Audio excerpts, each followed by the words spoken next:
네, 고령화 시대를 맞아서 누구나 노후에 대해서 좀 이제 걱정을 하고 계실 것 같아요. 월급만으로 저축만으로 감당하기엔 참 빠듯한데요.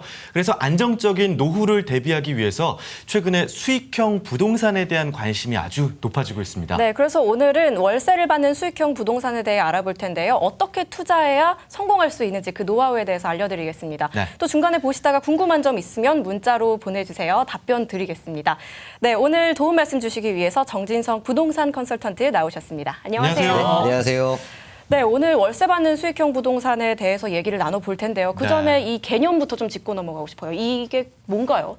개념은 말 그대로 이제 월세 받는 건데요. 네. 이거를 이제 구분을 한다면은 네. 이제 주거용 수익형 부동산이 있고요. 네. 그다음에 상업 업무용 이제 수익형 부동산이 있는데 네. 주거용은 저희들이 흔히 아는 원룸, 네. 뭐 오피스텔, 도시형 생활주택 등에 해당이 되고요. 상업 업무용 같은 경우는 상가하고 사무실 임대 이런 쪽으로 생각하시면 될 것 같습니다.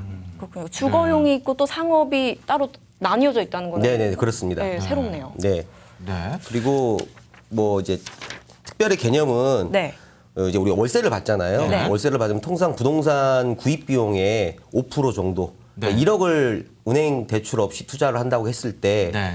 연 500만 원 정도 수익을 얻는 걸로 통상적으로 기준을 잡습니다. 그 정도는 이제 나와야 한다는 거죠. 그렇죠. 그러니까 일반적으로. 지금 은행 우리 보통 예금 0.8%, CMA 통장 한 2% 정도 나오니까 수익률은 굉장히 큰 거죠. 훨씬 높네요. 1억을 투자했을 때 연 500만 원씩 네. 계속 보장이 된다고 하면 엄청 높죠. 네, 그렇습니다. 네. 이 수익형 부동산을 원룸 건물 이런 것들 매매할 때 주의할 점이 있다면 어떤 것들이 있을까요?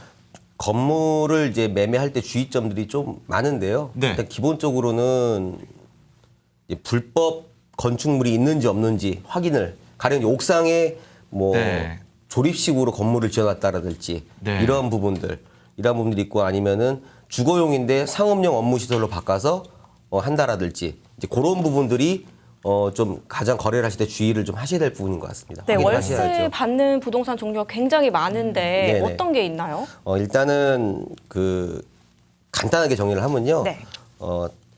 도시형 생활주택도 있고 뭐 다가구 주택, 원룸 건물도 있고 하는데요. 네, 여기 먼저 있어요. 소개를 좀 해드리면은요. 네네. 다가구 화면으로 주택, 나오고 원룸 있네요. 건물을 소개를 한다면은 두 가지가 있습니다. 1층부터 4층까지 주거용으로만 쓰이는 우리 흔히 아는 원룸 건물이 있고, 네. 1층에 상가가 들어가고 2, 3, 4층에 주거용으로 1, 2, 3룸이 들어가는 전표교명 원룸이 있는데요. 네. 수익률은 원룸 건물이 평균 이제 5에서 6% 정도. 근데 네. 상가가 들어간 점포교명 같은 경우는 조금 더 높아요. 7, 8% 정도. 그래서 저게 좀 인기가 좀 좋습니다. 이제 그 장점이라고 하면은 꾸준한 수입이 가장 강점이고요. 근데 이제 단점이면은 공실하고 이제 그러니까 세입자를 들고 내보내고는 이러한 것들에 좀 어려움이 좀 있고요. 네. 그다음에 청소라든지 기타 좀 관리 어려움이 일이 좀 좀 있습니다. 많군요. 네, 일이 좀 많은 편입니다. 네. 저는 이제 왜 제 친구가 얼마 전에 네. 그 말씀하신 것처럼 원룸을 이렇게 네, 샀어요. 네, 네, 네. 그러니까 아마 빚을 좀 이렇게 내서 샀긴 했겠지만 네, 네. 굉장히 좀 부럽더라고요. 친구라서 굉장히 부러웠는데 예. 광주시에서 그러면 이제 원룸 건물을 산다. 네, 네, 네. 그런데 어떤 곳에 어떤 뭐 조건을 좀 약간 고려해서 사야 될 것 같은데. 네. 일단 그 건물을 매입할 때 부동산은 위치가 가장 중요합니다. 위치하고 지역이 가장 중요한데요. 예. 이제 보신다고 하면 요즘 흔히 많이들 언론에서 얘기하죠. 1인 가구가 밀집되어 있는 지역들, 맞아요. 특히나 이제 원룸 같은 경우는 월세가 좀 싸기 때문에 대학가 인근 주변이 가장 좋고요. 그다음에 그 산업단지나 도심 업무시설, 직장들이 좀 몰려 있는 곳에 출퇴근하기가 좋은 위치들, 이런 네. 쪽들을 먼저 이렇게 보시면서 매입 지역을 선정하시는 것이 가장 바람직하다고 볼 수가 그러니까 있겠습니다. 직장도 많고 뭐 네. 이렇게 좀 공장도 좀 있고 네, 네, 대학도 네. 좀 있고 이렇게 사람들이 많은 곳에 그렇죠. 지역이 결국은 많겠네요. 그래 사람이 많이 이용할수록 네. 임대 시세도 꾸준하고 맞아요. 하니까요. 네. 그런 지역을 우선적으로 좀 봐야 되겠죠. 1인 증가율이 높은 곳으로 선정하라고 하셨는데 네. 좀 세가 뭐 이렇게 좀 나눠서 간단하게 정리를 해주신다면 어떻게 해주실 수 있을까요? 간단하게 정리한다고 하면 우리 흔히 아는 네. 이제 그 상무지구나 이런 데들 있는데요. 첫 번째, 여기. 네, 임대 거래량이 많다는 얘기는 사람들이 많이 선호하는 지역이에요. 네. 그러니까 뭐 교통이 좋은 상무지구라든지 예. 뭐 그런 쪽이 되겠고요. 그다음에 상업지구 인근에 도심 편의시설들이 많이 밀집되어 있는 거예요. 공원도 괜찮고, 네. 그다음에 뭐 헬스클럽이나 이런 도심 업무시설들이 네. 뭐 편의시설들이 많이 밀집되어 있는 것이고요. 그다음에 가장 중요한 것은 임대 시세가 꾸준한 지역이라는 얘기는 결국에는 인기가 좋은 쪽이에요. 살기 좋다고 이제 평판이 다들 좋은 쪽들. 네. 그런 쪽을 이제 고려하시면 될 것 같습니다. 참 이 세 가지 조건이 다 맞아서 떨어지면 참 좋겠어요. 네. 그러죠. 네, 초보인 경우에는 사실 또 힘들 것 같아요. 이 투자가 선뜻 나서서 하기 쉽지 않을 것 같은데 그렇죠. 또 불안하고. 이렇게 부동산을 매입하는 분들이 또 은퇴 자금을 모아서 한 번에 지출하시는 분들이 많아서 그러니까요. 걱정이 될 것 같은데요. 이 원룸 건물을 매매할 때 어떤 점을 주의해야 하면 좋을까요? 아까도 살짝 말씀드렸지만요. 그 건물이기 때문에요. 건축물 대장을 보면은 그 건물 용도 외에 사용하는 것이 불법이라고 하거든요. 네. 가령 이제 옥상 같은 데다가 조립식 건물로 그냥 그거 불법 불법이죠. 건축물 그거 용도라든지 불법이군요. 네. 그다음에 파트로 나오잖아요. 네네. 2층이 주거 시설인데 상업시설로 상업시설로. 그냥 신고 안 하고 그냥 한다라든지 네. 이런 게 만일에 있는 상황에서 매입을 했는데 네. 그러면 매입한 사람이 그걸 모르는데 구청에서 단속이 나와가지고 과태료와 벌금이 많이 나오는 케이스들도 있습니다. 아우, 이거 날벼락 이런 맞는 부분들은 거네. 굉장히 조심하게 좀 보셔야 돼요. 그럼 이거를 어떻게 조심해서 미리 확인. 볼 수 네, 있을까요? 건축물, 확인해서. 건축물 대장 같은 대장. 거 확인하시면 되고요. 네. 건물 해당 보러 가셨을 때 가령 뭐 대장, 주거용인데 상업용으로 쓰고 있는 거 눈으로 확인할 수가 있는 네. 부분이니까 그런 것들. 그런 그러니까 것들 이 확인하시면 될 것 같고요. 건물 대장에 나와 있는 걸 하나하나 비교를 해야 되겠네요. 네, 이건 네, 이거 당연히 있다고 그렇습니다. 했는데 이게 있나? 네, 이게 네, 네. 없나? 확인하고. 그리고 이제 또 주의하실 점이 이제 원룸 건물 매입할 때 이제 임차인들이 얼마나 살고 있는지. 네. 그러니까 쉽게 말하면 임차인 현황이라고 하는데 네. 임차인들하고 맺은 계약서를 갖다가 다 꼼꼼히 확인하셔야지만이 좀 과대 광고 나올 수도 있는 부분이거든요. 수익률이. 네. 왜냐면 안 예, 벌어 그런 사는데 것들 다 맞춰가지고 되는 것처럼. 요 정도만 좀 주의하신다고 하면은 크게 문제가 없으실 것 같습니다. 뭐 이 건물을 사면 한 달에 얼마가 보장됩니다라는 광고를 했는데 그게 진짜인지를 알아보려면 현황을 보면 되는군요. 그렇죠. 세입자 현황을 현황을 파악하면- 직- 네. 꼼꼼히 따져봐야겠네요. 네, 그렇습니다. 네. 불법 건축물 유무랑 세입자 현황 목록 네. 잘 네, 파악하시면 좋겠고요. 요즘 월세 받는 부동산으로 또 도시형 생활주택도 있고 오피스텔도 눈에 많이 띄더라고요. 네, 네, 이것도 좀 그렇습니다. 설명해 주세요. 먼저 일단 그 2009년도에 정부에서 이 늘어나는 1인 가구 수요를 대응하기 위해서 만든 주거 상품인데요. 광주는 이제 2011년부터 본격적으로 이제 공급이 많이 됐고요. 네. 아무튼 1인 가구 증가로 인해서 가장 빛을 보는 상품이었어요. 이게 지금요. 그래서 원룸 건물을 매입하시기 좀 부담스러우신 분들이 이걸 이제 한 채, 두 채, 세 채씩 이제 매입을 하셔가지고 네. 월세를 또 받고 하는 소액으로 투자할 수 있는 부동산 상품입니다. 네. 그러니까 1, 2인용 거주 가능한 어떤 소형 아파트 개념이라고 좀 보면 될까요? 예, 그렇습니다. 그럼 이제 광주의 그 도시형 생활주택으로 이제 우리 어느 지역에 그럼 많이 이렇게 지어진 건가요? 또 분포가? 일단은 광주 지역이 2010년도부터 15년도 통계에 보면은 한 4만 가구 정도가 1인 가구가 늘었어요. 네. 그런데 지금 아시다시피 뭐 교통이 좋고 직장 가깝고 산업단지나 도시 기반 시설이 이제 밀집된 지역인데요. 주로 이제 상무지구, 그렇죠. 첨단, 그다음에 송정 역세권이랄지 선운지구라든지 쌍촌동, 화정동 쪽에 집중적으로 공급돼 있습니다. 지금. 네, 저 지역 위주로 공원도 많은 것 같고 네, 회사도 그렇습니다. 많은 것 같더라고요, 진짜. 그렇죠. 네, 다가구 원룸 건물을 언급하셨고 네. 또 도시형 생활주택도 얘기해 주셨는데 이 둘의 차이점이 있나요? 뭐 투자할 때나 뭐 수익 받을 때도 어떤 차이가 있나요? 네, 일단 표 한번 잠깐 보시면서 말씀을 드리겠는데요. 원룸은 이제 접근성이라고 합니다. 저희가 이제 매입할 땐 금액이 좀 크게 들어가요. 은행을 이용하지 않을 때 평균적으로 매매가가 5억에서 한 7억 내외인데 네. 금액이 좀 크죠. 네. 근데 도시형 생활주택 같은 경우는 8천에서 한 1억 정도. 그런데 궁금한 게요. 다가구 주택 원룸 하면 원룸 하나를 사는 게 아니라 건물을 사는 네, 건가요? 그렇죠. 건물 그러니까 한 동을 사는 여러 거죠. 방이 있는 네, 건물 네, 하나 네. 사는 보통 한 거고. 4층에서 살면서. 네네네, 그렇죠. 네. 그럼 반면에 도시형 생활주택은 방 하나를 사는 거네요. 큰 그렇죠. 오피스텔. 방 하나나 방 두 개 있는 걸 갖다가 네. 아파트처럼 한 채를 사는 한 거죠. 채를 사는, 아. 네네, 그렇습니다. 그렇군요. 그렇군요. 근데 이제 특징이 네. 있다면은 네. 다가구 주택은 아까도 말씀드린 관리가 좀 어렵고요. 도시형 생활주택은 관리가 좀 쉽죠. 네. 그리고 도시형 생활주택은 그 임대 사업을 등록하면은 세금 혜택이 굉장히 많은데 네. 다가구 주택은 그 세금 혜택이 별로 없어요. 아, 그런 부분이 조금은 차이가 좀 있습니다. 수익이 좀 도시형 생활주택이 높은 걸로 나오네요. 수익률은. 네, 그렇습니다. 아무래도 이제 이 수익률이라는 것은 네. 투자 금액에 따라서 좀 네. 틀린 거기 때문에요.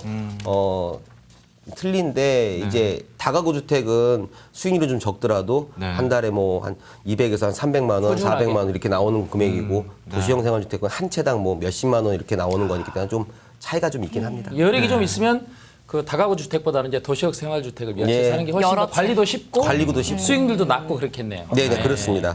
네, 또 다가구 주택이나 도시형 주택, 또 오피스텔 등 종류가 참 많은데 지역마다 상황이 달라서 수익이 다 좋은 건 아닐 것 같아요. 우리 광주 안에서 뭐 어떻게 네. 구체적으로 어느 거를 투자를 해야 이거 될까요? 궁금하네요. 이거 궁금해져요. 이거 그죠? 예. 이거 사실 진짜 궁금한 건데요. 우리 모두가. 예, 네. 1인 가구 증가 지역을 아까도 말씀드렸지만요. 네. 가장 중요합니다. 사회적인 흐름이에요. 이거는 거스를 수 없는 네. 사회적인 흐름이기 맞아요. 때문에요. 네. 1인 가구 증가 지역 뭐 서구는 이제 상무지구라든지 쌍천동, 금호지구, 화정동 등이 이제 주로 이제 많이 선호하는 지역이 되겠고요. 네. 광산구는 이제 뭐 수안동, 쌍암동, 월계동 특히 이제 많이 좀 주목들 하시고 많이 또 찾으시고요. 또 신창동, 신가동, 선운지구 또 많이 좀 찾으시는 중이고요. 그다음에 이제 대학교 인근들, 뭐 광주대학교, 조선대학교, 전남대학교 인근 주변들 원룸이랄지 이런 부분들, 이런 부분들을 네. 타겟을 네. 정해놓고 이렇게 들어가시는 게 제일 좋고요. 네. 그다음에 그 저희들 업계에서 늘 하는 얘기가 있어요. 네. 그 지금 지을 땅이 없어요. 맞아. 선호하는 지역에 지을 땅이 없기 때문에 네. 이제 수익형 부동산, 도시형 생활주택이 좀 약점으로 지적되던 시세 차익이 좀 약한 부분들이 네. 향후 한 수년 내에는 이러한 부분들이 없어지지 않을까.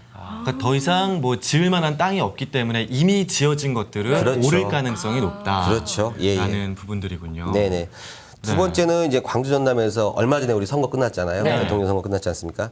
그 우리 광주 지역 대선 공약 개발 호재로 인해서 퍼져나갈 지역들, 이게 나주라든지 그다음에 충장로라든지 뭐 첨단 하남, 그다음에 동명동, 양림동, 네. 그리고 2호선 예정지 주변을 갖다가 좀 같이 생각하셔서 보신다고 하면은 좀 크게 도움이 되실 것 같아요. 2호선 예정지는 항상 예전부터 말씀해 그럼요. 예, 예, 그렇습니다. 그리고 대선 공약이 뭐가 있었죠? 첫 번째로는 우리 광주 에너지밸리 기업 네. 선도 유치하겠다. 유치하겠다 해서 중소기업들 광주로 많이 광주는 많이 내려보내고 있고 그다음에 또 자동차 100만 대 선도 기재해서 네. 부품 산업들 또 육성화시킨다는 그런 공약들이 있으니까 기업이 내려오면 그렇죠. 사람이 내려오고 그렇죠. 사람이 살 곳이 필요한. 살 곳이 필요한 거니까 네. 예, 이런 부분들을 원리에 나가면은 조금 눈여겨 보시는 것도 좋을 것 같습니다. 제가 봤을 때는. 네. 세 번째는 또 뭐가 세 번째로는 이제 내가 어디를 투자하겠다라고 했을 때 인근 거래량, 임대 거래량, 전월세 거래량이랄지 임대 네. 거래량들을 좀 꾸준히 보셔야 네. 아 이게 활발하게 움직이는 지역이면 인기 있는 지역이니까 그렇죠. 공실률이 아무래도 낮다. 리스크를 좀 관리하는 차원에서 훨씬 더 좀 좋은 것 같고요. 그런데 네. 이걸 어떻게 알 수 있을까요? 거래량 같은 거 그냥 돌아다니면서 부동산에 뭐 많이 붙어 있으면 그 지역은 거래량이 많은 그렇죠. 건가요? 해당 부동산에 문의하시는 네. 것도 방법인데요. 네. 네. 팁을 드린다면은 네. 국토교통부 실거래가 사이트에 들어가서 확인해 보시는 방법도 있습니다. 거기 가서 확인해 보시는 것도 괜찮은 방법이에요. 제일 정확한 방법입니다. 꿀팁이네요. 그렇죠. 네네네. 그리고 투자 이제 기간은 좀 어떻게 봐야 될까요? 솔직히 이제 단기 투자는 원래 부동산이 좀 힘들어요. 네. 힘든데 통상적으로 한 4년에서 길면 한 6년 정도. 왜 그러냐면은 우리 지하철 2호선 하나 만드는데도 그 정도 시간 들어가죠. 예를 들어서 그렇죠. 예, 개발 호재가 뉴스로 나와서 완성이 되기까지 그 정도 시간이 좀 걸립니다. 그러니까 사놓고 시세 차익을 빨리 보려고 하지 말고 조금 그렇죠. 길게 느긋하게 두고 중장기적인 투자하시는 것이 가장 좋은 방법이다라고 말씀드리고 싶네요. 그렇군요. 네. 이게 단타성이 아니고 네. 네, 오래 봐야 되는 거고요. 그렇죠. 또 세제 혜택이나 이런 걸 해보려면 또 금융 지원이나 이런 것도 잘 알아봐야겠죠. 예, 좀 어떻게 보면 이제 유의점이라고도 볼 수 있는데요. 네. 이제 금융 지원하고 이제 세제 혜택을 받으려고 하면은 임대사업자를 좀 내시는 게 좋으세요. 주택 임대사업자 등록을 통해 가지고 네. 수익이 노출이 돼야지만이 네. 네. 정부나 은행에서 나오는 금융 지원이나 세제 혜택들이 좀 많이 혜택을 받습니다. 이제 그런 부분들에서 수익이 좀 극대화 되는 거죠. 네. 낼 세금을 좀 덜 내는 거니까 세금을 좀. 절세하는 거니까 합법적인 방법으로 절세하는 거니까요. 네. 그러한 방법들도 좀 해서 임대 사업을 하시는 분들은 꼭 영수증과 지출 증빙을 잘 모아 놓으셔야지만이 네. 추후에 매매하셨을 때 양도세라든지 아니면 보유하고 계셨을 때 줄어드는군요. 소득세 같은 것들이 줄어드니까 영수증 잘 챙기시는 것도 예. 하나의 방법입니다. 이렇게 말씀을 듣다 보니까 되게 아름아름으로 하는 것보다는 전문가들의 도움을 받는 게 좀 중요할 것 같아요. 네, 네, 그렇습니다. 그리고 가다가 뭐 네. 광고하는 거 보면 굉장히 현혹될 것 같은데 맞아요. 뭐 15%, 18%, 네. 뭐 1억에 뭐 4채 막 이렇게 광고하는 분들이 많은데요. 네. 좀 불안해요. 일단은 그 마지막 주의점이라고 할 수 있는데요. 네. 너무 과장한 거기 현혹되지 마시고요. 아. 해당 지역 그 부동산에 관심이 있으시면 직접 가서 검증도 한번 해보시고 그리고 만일에 첫 투자다, 좀 투자가 좀 어려울 것 같다라면은 비용 아깝다 생각하지 마시고 꼭 네. 전문가 도움을 받으셔서 아니면 동행하셔서 맞아요. 그분의 노하우도 같이 공유하시면서 투자하시는 것이 맞다고 이게 저는 적은 봅니다. 돈으로 가는 게 아니기 때문에 그럼요. 신중하게 해야 돼요. 예, 예. 돌다리도 두드려보고 건너야. 그리고 너무 싼 될것 것들을 같아요. 또 아, 별로 뭔가 그렇게 문제가 있어요. 그렇죠. 예. 너무 싼 물건들은 조금 문제가 있다고 좀 저는 보여지거든요. 네. 아, 저도 그런 그렇게 부분들. 생각되네요. 예, 경매는 좀 어렵고 하니까는 네. 네. 아무튼 전문가 도움을 받으셔서 네. 같이 이렇게 혜택을 보시는 것이 공유를 네. 하시는 게 좋다고 봅니다. 알겠습니다. 네, 지금까지 월세 받는 수익형 부동산에 대해서 쭉 알아봤는데요. 네. 아까 문자 궁금한 점 네네. 받아본다고 했는데 문자 읽어보겠습니다. 9135번님이 보내주셨어요. 지금 시기에 원룸, 오피스텔, 도시형 생활주택 중에서 하나만 투자를 해야 된다면 어떤 게 제일 좋을까요? 여유 자금이 많으신가 봐요. 원룸 건물까지도 이렇게 하신 것 같은데. 원룸은 좀 센데, 네. 그죠? 예. 금액을 만일에 제가 한 2억 정도 있다가 하면요. 네. 저는 이제 도시형 생활주택 한 두세 채 정도 이렇게 하신 다음에 일부는 유동자금으로 좀 냅두고 시장 상황에 맞춰서 대응을 해야 되니까 그런 방식도 저는 좀 권유를 한다면 할 수 도시형 있겠네요. 생활주택이 아까 보니까 이제 관리가 쉽고 그만큼 아파트처럼 매매도 아파트처럼 좀- 매매가 더 네네네. 가능하고 그러니까 수익률도 높고 그렇죠. 이게 더 네. 낫다는 거죠. 네네 그렇습니다. 9135번님 다음 충분히 문자요. 예, 이해가 되셨을 걸로 알고 자 2570번님 금리 인상기로 알고 있는데 어떻게 전망하시나요? 투자해도 될까요? 네. 간단하게 답변드리겠습니다. 네. 네. 금리 인상기 맞고 금리가 부동산 시장은 조정기인 건 맞는데요. 네. 금리 인상에 대해서 경제가 좋아지면 소득도 늘어나고 경제가 좋아지면 부동산 경기도 덩달아서 실물이 다시 올라갑니다. 그러니까 투자를 해도 될까요? 네. 내 형편에 맞게끔 투자하셔도 관계는 없습니다. 금리 인상이라고 해서 무조건 부동산 가격이 하락하는 건 절대 아닙니다. 네. 그러니까 어느 정도는 이제 떨어지지 않고 당분간 올라간다는 거죠. 조정기를 거쳐서 예전처럼 급격하게 오르는 게 아니라 서서히. 양극화 현상으로 해서 서서히 이렇게 올라가는 그런 경우들이 이제 나오기 시작할 거예요. 이미 주식은 벌써 최고치를 벌써 반영하고 있지 않습니까? 그렇군요. 네. 명쾌한 답변 네. 주셔서 정말 감사합니다. 오늘 수익형 부동산에 대해 알아봤고요. 우리 또 꿈이 생겼죠, 지은 씨? 네, 부동산 마련의 꿈이 조금씩 커지고 있네요. 생겼습니다. 오늘 정지석 대표님 도움 말씀 고맙습니다. 네, 감사합니다. 감사합니다.